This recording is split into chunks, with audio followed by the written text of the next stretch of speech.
साथियों, जय भीम। हरदा का एक बहुचर्चित मामला अनिल माणिक हत्याकांड के संबंध में इस वीडियो के माध्यम से आप तक कुछ बातें पहुंचाना चाहता हूं, क्योंकि कुछ लोगों को ऐसा लगता है कि हम लोगों ने जो हरदा में आंदोलन किया है अनिल माणिक हत्याकांड के संबंध में, लगातार 3 दिन तक हरदा कलेक्ट्रेट कार्यालय का जो घेराव किया है और उसके बाद में गिरफ्तारी नहीं होने के कारण हंडिया से हरदा तक एक न्याय यात्रा निकाली है, लगभग 22 किलोमीटर की न्याय यात्रा। उस अनिल माणिक हत्याकांड को लेकर कुछ लोगों की मानसिकता इस प्रकार है कि आज जो लोग अंदर हैं और जो मुख्य आरोपी धर्मेंद्र जाट, उसके कुछ संबंधित लोग हम लोगों को धमकाने की कोशिश कर रहे हैं। कुछ लोगों को बोल रहे हैं इस प्रकार से कि राहुल पवार और महेंद्र काशिप, जो लोग भी इस आंदोलन में जो मुख्य भूमिका निभाई है, उन लोगों को हम लोग देख लेंगे। तो एक प्रकार से हमें धमकाने की कोशिश कर रहे हैं। तो मैं उन कमीनों को बोलना चाहता हूं, भाई अगर तुमने गलत किया है तो सज़ा आपको मिलना निश्चित है। और दूसरी बात कि जिस प्रकार आप हमें धमकाने की कोशिश कर रहे हैं, हमें डराने की कोशिश कर रहे हैं, तो वो माहौल हरदा का आप खराब करना चाहते हो। एक प्रकार से अगर आप हमें कोई नुकसान पहुंचाओगे तो हम भी तो कुछ करेंगे। हमारे समाज के लोग भी आज जागरूक हो चुके हैं, हमारे समाज के युवा भी आज लड़ने के लिए तैयार है, लेकिन हम बाबा साहब के अनुयायी हैं, बाबा साहब को मानने वाले व्यक्ति हैं और बाबा साहब के लिखे हुए संविधान के तहत हम अपना अधिकार मांग रहे हैं। उस संविधान से हम लोग लड़ना चाहते हैं, उस संविधान के तहत हम लोग अपना अधिकार मांगना चाहते हैं और उसी संविधान, वही कानून की ताकत से और उसी कानून की वजह से हम लोग जो मुख्य आरोपी है और जितने भी सहयोगी है, उस हत्याकांड के जितने भी सहयोगी, उन लोगों को सजा दिलाना चाहते हैं। और अगर आप चाहते हो आमना सामना करना तो हम तो तैयार हैं, क्योंकि हमारे समाज के युवा भी आज मैदान में खड़े हो सकते हैं। आज हमारे समाज के युवा भी,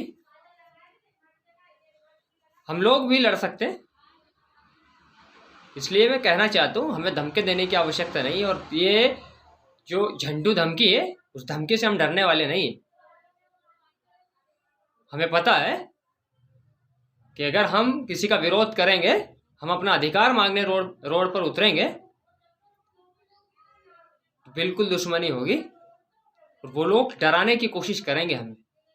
लेकिन हम भी जिगर रखते हैं, हम भी लड़ना चाहते हैं। सही बता रहा हूँ, हरदा का माहौल खराब हो जाएगा। किसी भी व्यक्ति को अगर नुकसान हुआ उस अनिल माणिक हत्याकांड की वजह से, किसी ने भी किसी को डराने धमकाने की कोशिश की है, तो ये जो गुंडा राज है हरदा का पूरा खत्म हो जाएगा, ध्यान रखना। और हम लोग सिर्फ संविधान से लड़ना चाहते हैं। और जिस दिन हमारी कौम ने हथियार उठाना शुरू कर दिया ना, जिस दिन हमारी कौम ने हथियार हाथ में ले लिया ना, खून के समुद्र में नहलाएंगे आपको, इतना याद रखना। क्योंकि हमारी कौम भी आज लड़ने के लिए तैयार है, लेकिन हम बाबा साहब को मानते हैं, संविधान को मानते हैं, इसलिए संविधान से लड़ना जानते हैं। लड़ाई तो हम भी कर सकते हैं, धमकी से हम लोग नहीं डरते। धमकी से हम लोग नहीं डरते हैं। अगर धमकी से अगर डरते तो आज हरदा में आंदोलन नहीं करते हम लोग। हमारी कौम के लोगों को आप कमजोर न समझे। और जिसने गलत किया है, जो गलत है, उसको सजा निश्चित मिलना चाहिए। और हम लोग सिर्फ बाबा साहब की वजह से रुके हैं, उस संविधान की वजह से रुके हैं, क्योंकि हम संविधान को मानने वाले व्यक्ति हैं। हमें मजबूर मत करो हथियार उठाने पर, नहीं तो तुम्हारे शरीर की चमड़ी उधाड़ कर उसका जूता बनाकर तुम्हारे सिर पे मारना जानते हैं हम लोग। और आज हम लोग यही चाहते हैं कि आज हरदा का माहौल अगर शांत है तो अच्छी बात है, और अगर युद्ध करना है तो हम लोग भी मैदान में खड़े हैं, कोई बड़ी बात नहीं युद्ध करना। और हमारे कौम के लोगों ने बहुत युद्ध किया है। इतिहास उठाकर देखो एक बार, जो इतिहास आप पढ़ते हो वो इतिहास झूठा लिखा हुआ है। सच्चा अगर इतिहास, हम लोगों का इतिहास अगर पढ़ना है, दलितों का अगर इतिहास पढ़ना है, तो एक बार सही इतिहास उठाकर देखना, एक बार भीमा कोरे गांव को पूरा पढ़कर देखना। आज हम लोग भी युद्ध कर सकते हैं, आज हम लोग भी आपसे लड़ सकते हैं। कमजोर समझने की गलत फहमी मत पालना, इतना याद रखना। जो गलत है वो तो गलत रहेगा। अगर आज हमारे समाज पर आप लोग जो अत्याचार अन्याय कर रहे हैं, अगर उसके खिलाफ अगर हम लोग खड़े हैं, उस अन्याय के का विरोध अगर हम लोग कर रहे हैं, उस अत्याचार का खुलासा अगर हम लोग कर रहे हैं, तो क्या गलत कर रहे हैं हम लोग? क्या इसी प्रकार आपका अन्याय अत्याचार सहते रहें? क्या इसी प्रकार हमारे लोगों को आपके लिए मारने के लिए छोड़ते रहें? वो समय नहीं है। अब हमारे लोग भी जाग चुके हैं। अब इस देश में भीम आर्मी आ चुकी है। वो भीम आर्मी का प्रत्येक नौजवान युद्ध करने के लिए तैयार है। वो भीम आर्मी का एक एक व्यक्ति आपसे लड़ने के लिए तैयार है।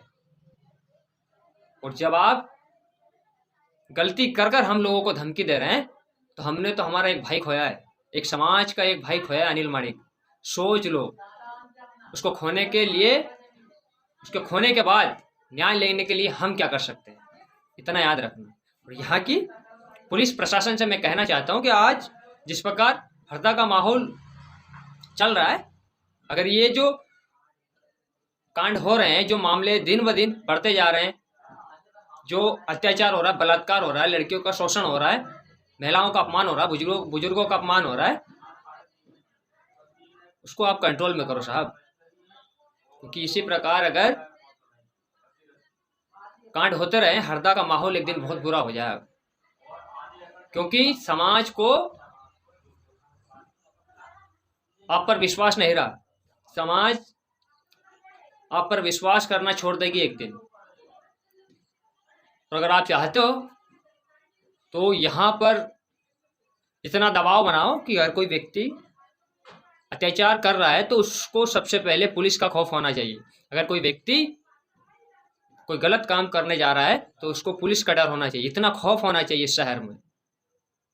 लेकिन आप लोग जो दलाली कर रहे हैं, ये सब आपकी गलती।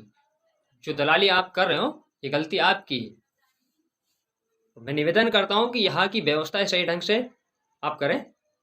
एसपी महोदय से सिर्फ इतना कहना चाहता हूँ कि हरदा का माहौल ठीक करिए सर। हरदा में जो लगातार अन्याय अत्याचार हो रहा है उस पर कंट्रोल कीजिए। क्योंकि कहीं ना कहीं अगर इस हरदा में कुछ गलत होता है तो यहाँ पर आप राजा हो, और राजा का काम है प्रजा की रखवाली करना, प्रजा पर ध्यान देना। लेकिन आप सही ढंग से हरदा पर ध्यान नहीं दे पा रहे हो। बस इतना ही कहना चाहता हूँ। और मेरे समाज के नौजवान आप तैयार रहें, क्योंकि ये लोग हमारे समाज पर जो अत्याचार अन्याय कर रहे हैं, कहीं ना कहीं हम लोगों की भी गलती है, कहीं ना कहीं हम लोगों की जागरूकता की कमी है। आप जागो, इतिहास पढ़ो, और इन लोगों से हमें लड़ने के लिए तैयार होना है। सिर्फ इतना ही कहना चाहता हूँ। और जो लोग धमकी दे रहे हैं उन लोग को फिर बोल रहा हूँ कि इस झंडू धमकी से हम लोग नहीं डरते, ठीक है। और अगर आमना सामना करना है तो साफ बोलो ना, खुले मैदान में जाते हैं, कोई बड़ी बात नहीं है। आज हमारे समाज के ऊपर हम लोग अत्याचार अन्याय नहीं सहेंगे, लेकिन अगर हम लड़ना जानते हैं तो मरना भी जानते होंगे, और मरना जानते तो मारना भी जानते होंगे। बस इतना ही कहूँगा। जय भीम, जय भारत, जय संविधान, जय मूल निवासी, जय जौहार। और वो तमाम समाज के लोगों से सिर्फ इतना कहना चाहता हूँ कि आप अपना इतिहास पढ़ें, अपने परिवार के लोगों का ख्याल रखें, बुजुर्गों का सम्मान करें, महिलाओं को सम्मान दें, बच्चों को अच्छी शिक्षा दें, ताकि हमारे समाज का, हमारे ज़िले का, हमारे प्रदेश का, हमारे देश का हम विकास कर सकें। जय भीम, जय संविधान, जय मूल्य।